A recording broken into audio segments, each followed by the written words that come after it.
The second sex ये लिखी है सिमन दे बूवा ने। द सेकंड सेक्स का मेन एम ये एक्सप्लेन करना है कि वुमेन नेचुरली इन्फीरियर नहीं होती है, उसको सोसाइटी उन्हें ऐसा बना देती है। जैसे वो बिहेव करती हैं, जैसे वो बात करती हैं, जैसे वो खुद को ही बाउंड करने लग जाती हैं आफ्टर अ सर्टेन एज। एक टाइम के बाद में जब वो देखती हैं कि पूरे सोसाइटी का उनके प्रति जिस तरीके का व्यवहार होता है, उन सब के बाद में वो जिस तरीके से चेंज होती है, तो वो सब कुछ नेचुरल नहीं होता है, वो सोसाइटी ने उन्हें ऐसा बना दिया होता है।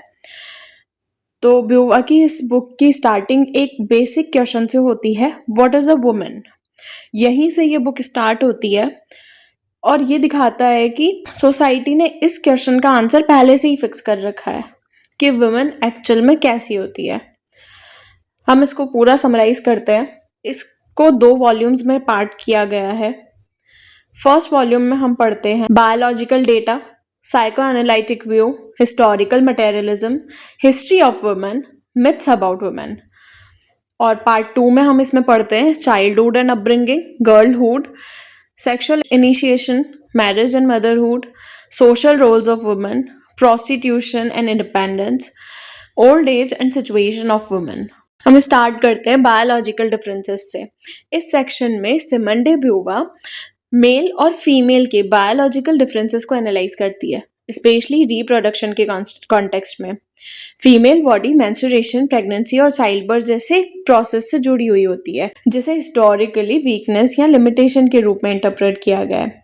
इस वजह से सोसाइटी ने ये मान लिया कि वुमेन नेचुरली पैसिव और डिपेंडेंट होती है और मैन जो होते हैं वो बहुत ज़्यादा एक्टिव और पावरफुल होते हैं।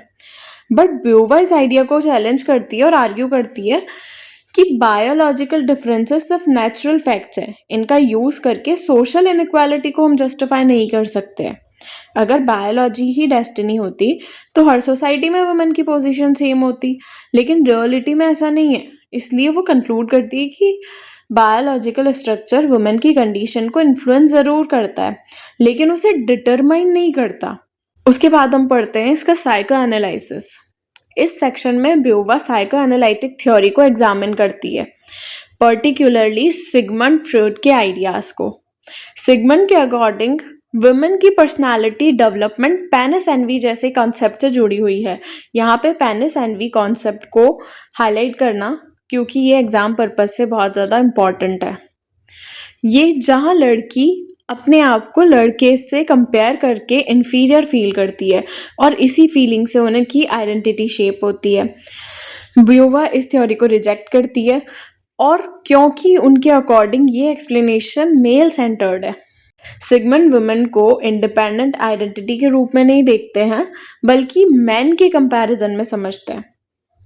ब्यूवा आर्ग्यू करती है कि वुमेन की इन्फीरियरिटी बायोलॉजिकल या साइकोलॉजिकल डेफिशिएंसी का रिजल्ट नहीं है, बल्कि सोशल कंडीशंस के आउटकम्स हैं। लड़की इन्फीरियर फील करती है क्योंकि सोसाइटी में मैन को ज़्यादा पावर और फ्रीडम और इम्पोर्टेंस दी जाती है। इसलिए वो कंक्लूड करती है कि साइको एनालिसिस वुमेन की रियल कंडीशन को एक्सप्लेन नहीं कर पाती, क्योंकि वो सोशल कॉन्टेक्स्ट को इग्नोर करती है। फिर हम पढ़ते हैं हिस्टोरिकल मटेरियलिज्म। इस सेक्शन में ब्यूवा ये समझाती है कि वुमेन की पोजीशन किसी बायोलॉजिकल रीजन से फिक्स नहीं होती है, बल्कि ये सोसाइटी की इकोनॉमिक स्ट्रक्चर और प्रोडक्शन सिस्टम से बनती है। वो मार्क्सिज्म से इन्फ्लुएंस्ड होकर कहती है कि जिस सोसाइटी में प्रोडक्शन और प्रॉपर्टी का कंट्रोल मैन के पास होता है, वहाँ वुमेन ऑटोमेटिकली ही सेकेंडरी पोजीशन पे आ जाती है, क्योंकि अगर मैन के पास ही सारी पावर है, सारी प्रॉपर्टी है, तो इकोनॉमिकली भी वो अच्छी लेवल पर है। वहीं पे अगर वुमेन के पास नहीं है तो उनकी इकोनॉमिक कंडीशन खराब हो गई है, तो वो नेचुरली सेकेंडरी पोजीशन में आ गई है। हिस्ट्री में जब ह्यूमंस हंटिंग और एग्रीकल्चर से आगे बढ़कर प्राइवेट प्रॉपर्टी की तरफ गए, तब वुमेन की इंडिपेंडेंट इकोनॉमिक रोल धीरे धीरे कम हो गई और वो घर तक ही लिमिटेड रह गई। ब्यूवा के अकॉर्डिंग वुमेन की डिपेंडेंस नेचुरल नहीं थी, बल्कि हिस्टोरिकली कंस्ट्रक्टेड की गई थी। जैसे जैसे सोसाइटी में डिवीजन ऑफ लेबर इंक्रीज हुआ, मैन बाहर की दुनिया, प्रोडक्शन, पॉलिटिक्स, इकोनॉमी को रिप्रेजेंटेटिव बनते गए। वुमेन डोमेस्टिक स्फीयर तक रेस्ट्रिक्ट हो गई। इसी वजह से वो कहती है कि women is not born but made. यानी वुमेन बनना एक सोशल कंस्ट्रक्शन है, बाय बर्थ फिक्स्ड आइडेंटिटी नहीं है। एग्जाम के लिए ये इंपॉर्टेंट पॉइंट है कि इस थ्योरी में ब्योवा ये प्रूव करती है कि अगर इकोनॉमिक सिस्टम चेंज हो जाए और वुमेन को इक्वल प्रोडक्शन राइट्स मिल जाए तो उनकी सोशल पोजीशन भी चेंज हो सकती है। मतलब जेंडर इनइक्वालिटी का रूट कॉज बायोलॉजी नहीं है, सोशियो इकोनॉमिक स्ट्रक्चर है। इसके बाद हम स्टडी करते हैं हिस्ट्री ऑफ वुमेन को। इस पार्ट में ब्योवा वुमेन के हिस्ट्री को एक पैसिव हिस्ट्री के रूप में एक्सप्लेन करती है, जहां वुमेन खुद हिस्ट्री बनाने वाली सब्जेक्ट नहीं है बल्कि हिस्ट्री के अंदर ऑब्जेक्ट बनी रही है। वो बताती है कि एंशियंट सोसाइटी से लेकर मॉडर्न पीरियड तक वुमेन को या तो गॉडेस, वाइफ, मदर या एक आइडल सिंबल के रूप में प्रेजेंट किया गया है, लेकिन रियल पावर और इंडिपेंडेंस उन्हें बहुत कम दी गई है। हिस्ट्री के हर फेज में वुमेन की रोल मैन ने डिफाइन की है, चाहे रिलीजियस सोसाइटी हो या फ्यूडल सिस्टम हो। वुमेन को हमेशा अदर यानी सेकंड पोजीशन दी गई।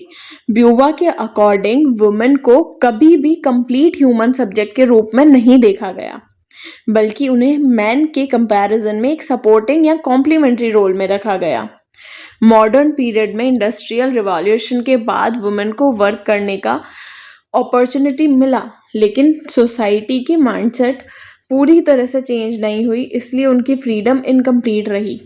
ब्यूवा कंक्लूड करती है कि वुमेन का हिस्ट्री एक स्ट्रगल का हिस्ट्री है, जहां वो धीरे धीरे अपनी आइडेंटिटी और इंडिपेंडेंस के लिए फाइट करती है, लेकिन अभी भी उन्हें फुल इक्वालिटी नहीं मिली है। इसके बाद हम डिस्कस करते हैं मिथ्स अबाउट द वुमेन। इस पार्ट में ब्योवा ये क्लियर करती है कि सोसाइटी ने वुमेन के बारे में कई ऐसे मिथ्स क्रिएट किए हैं जो उन्हें रियलिटी से दूर एक आइडल फॉर्म में रिप्रेजेंट करते हैं। इन मिथ्स का पर्पस वुमेन को समझना नहीं बल्कि कंट्रोल करना होता है। सबसे इम्पॉर्टेंट मिथ है एटर्नल फेमिनाइन का, जिसमें वुमेन को हमेशा सॉफ्ट, ब्यूटीफुल, सैक्रिफाइसिंग, इमोशनल और मदरहुड से जुड़ी हुई नेचुरल बीइंग के रूप में दिखाया जाता है।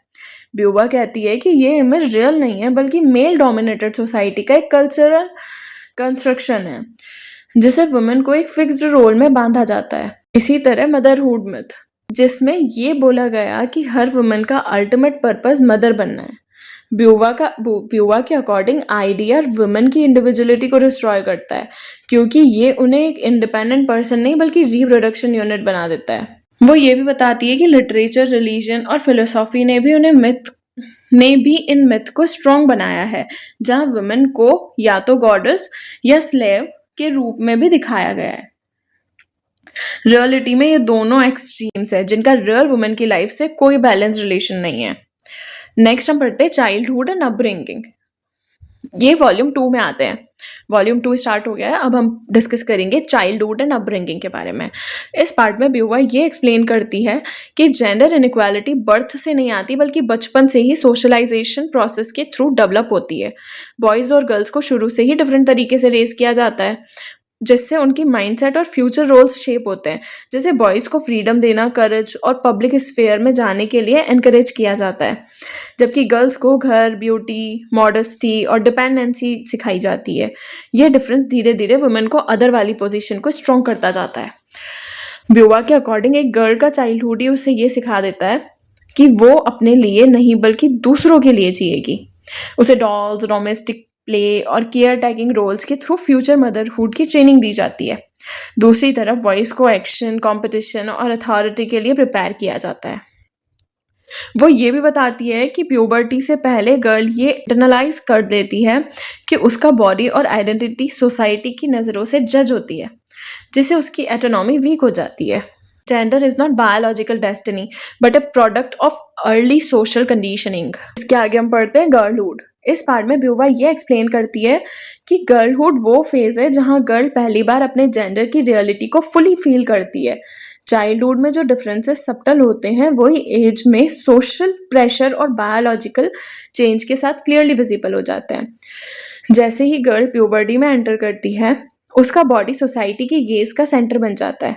ब्यूवा कहती है कि इस स्टेज पर गर्ल अपने बॉडी को इंडिपेंडेंट तरीके से नहीं देखती है बल्कि एक ऑब्जेक्ट की तरह देखती है, जिसे सोसाइटी जज कर रही होती है। इससे उसकी सेल्फ कॉन्शियसनेस बढ़ जाती है और वो अपने बिहेवियर को रेस्ट्रिक्ट करने लग जाती है। इस स्टेज में सोसाइटी उसे दो कॉन्फ्लिक्टिंग मैसेज देती है। एक तरफ उसे ब्यूटीफुल और अट्रैक्टिव बनना सिखाया जाता है और दूसरी तरफ उसे प्योर एंड कंट्रोल्ड रहने को कहा जाता है। ये कॉन्ट्रडिक्शंस उसके अंदर एंजाइटी और कंफ्यूजन को क्रिएट करते हैं।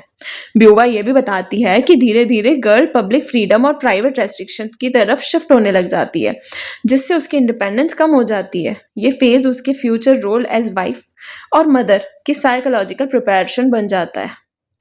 उसके बाद हम पढ़ते हैं सेक्सुअल इनिशिएशन।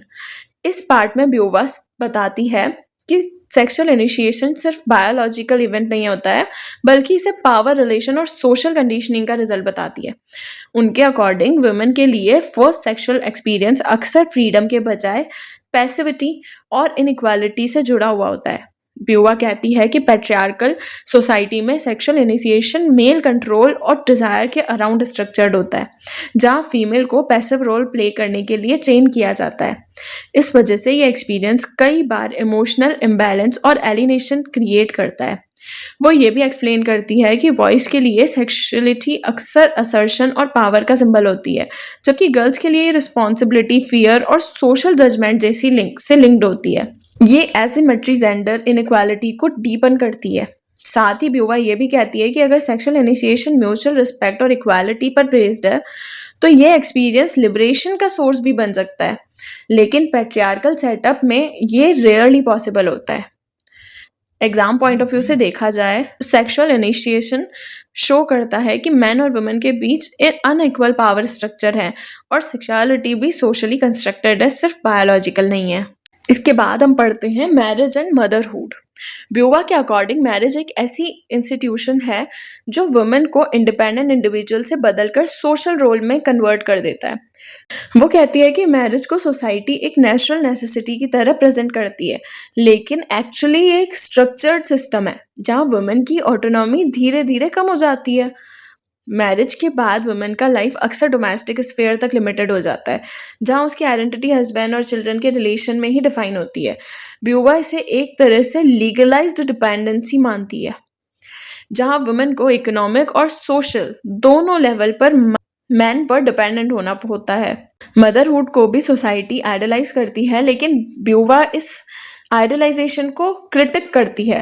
वो कहती है कि मदरहुड एक अल्टीमेट फुलफिलमेंट का रूप में दिखाया जाता है, लेकिन रियलिटी में ये वुमेन की बॉडी, टाइम और फ्रीडम पर स्ट्रॉन्ग कंट्रोल इस्टेब्लिश करता है।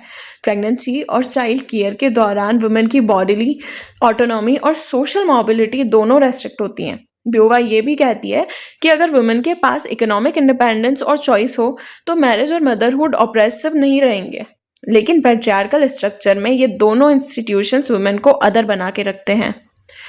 Marriage and motherhood institutionalize female dependency and reduce women subjectivity को रिलेशनल आइडेंटिटी देता है। अब हम स्टडी करेंगे सोशल रोल्स ऑफ वुमेन के बारे में। इस पार्ट में ब्यूवा बताती है कि सोसाइटी वुमेन को कई प्री डिफाइंड रोल्स में डिवाइड कर देती है, जैसे wife, mother, care giver, daughter, object of beauty, और इन रोल्स के बाहर उनकी इंडिपेंडेंट आइडेंटिटी को एक्सेप्ट नहीं किया जाता।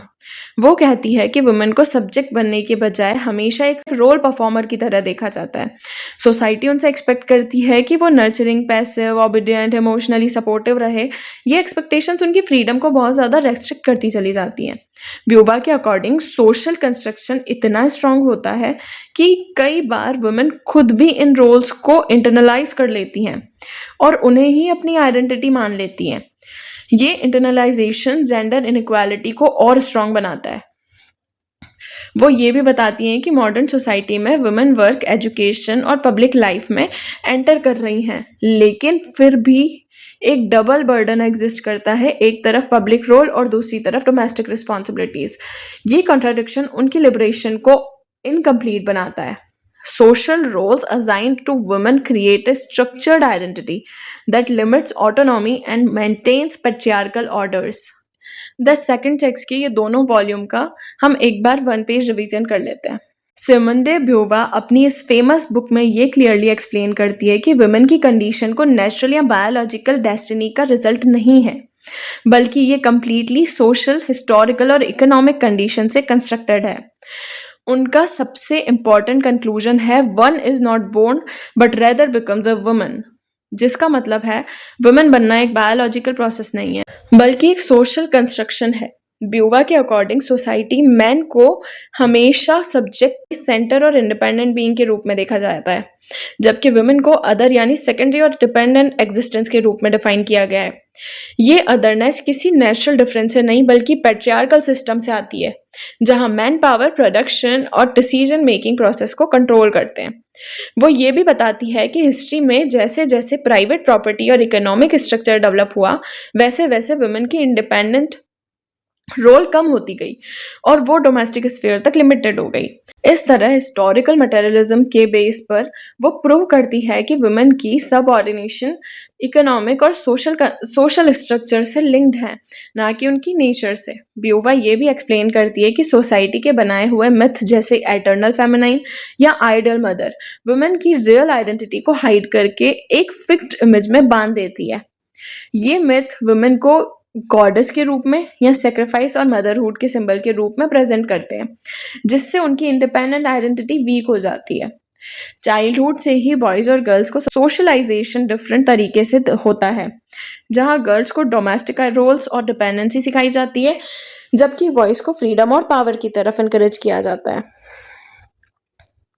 इसी प्रोसेस के थ्रू गर्लहुड में गर्ल अपनी बॉडी को एक सोशल ऑब्जेक्ट के रूप में देखने लगती है, उसकी ऑटोनॉमी ग्रेजुअली रेस्ट्रिक्ट होने लग जाती है।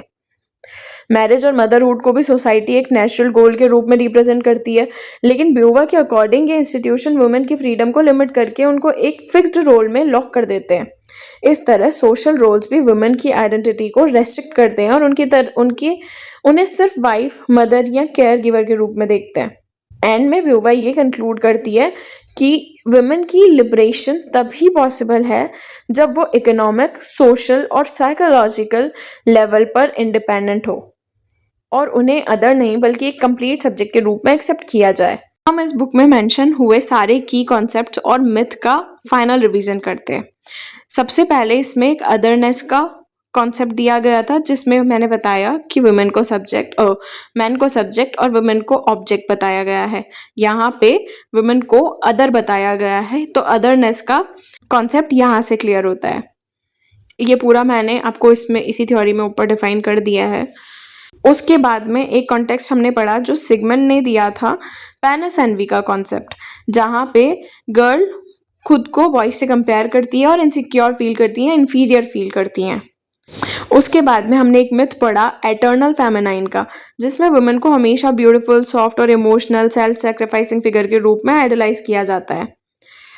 उसके बाद में हमने एक मिथ पढ़ा मदरहुड एज डेस्टिनी का, जिसमें यह दिखाया गया कि हर वुमेन का अल्टीमेट पर्पस मदर बनना है। उसके बाद हमने मिथ पढ़ा वुमेन एज एंजल और टेम्पट्रेस का, जहां वुमेन को या तो प्योर गॉडेस और सेडक्टिव ऑब्जेक्ट के रूप में प्रेजेंट किया जाता है। ये दोनों एक्सट्रीम्स रियलिटी को रिफ्लेक्ट नहीं करते हैं बल्कि मेल इमेजिनेशन को शो करते हैं। इसके अलावा हमने पढ़ा एक myth marriage as natural fulfillment का, जिसमें सोसाइटी ये दिखाती है कि वुमेन की हैप्पीनेस का फाइनल गोल मैरिज है। फिर हम एक मिथ पढ़ते हैं मिथ ऑफ फर्स्ट नाइट।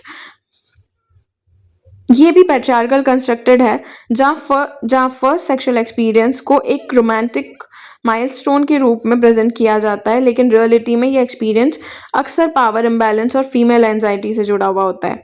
ये मिथ सेक्सुअलिटी को रोमांटिसाइज करके पैट्रियार्की को इनडायरेक्टली जस्टिफाई करता है। ब्यूवा के अकॉर्डिंग पैट्रियार्की वुमेन को नेचुरल तरीके से इंफीरियर नहीं बनाती है, बल्कि मिथ, अपब्रिंगिंग, सेक्सुअलिटी और सोशल इंस्टीट्यूशन के थ्रू उन्हें अदर बनाकर मेंटेन करती है। This was all about the book the second sex. अगर कोई डाउट है तो आप कमेंट सेक्शन में पूछ सकते हैं। अगर आपको समझ आई है तो subscribe my channel. Thank you so much.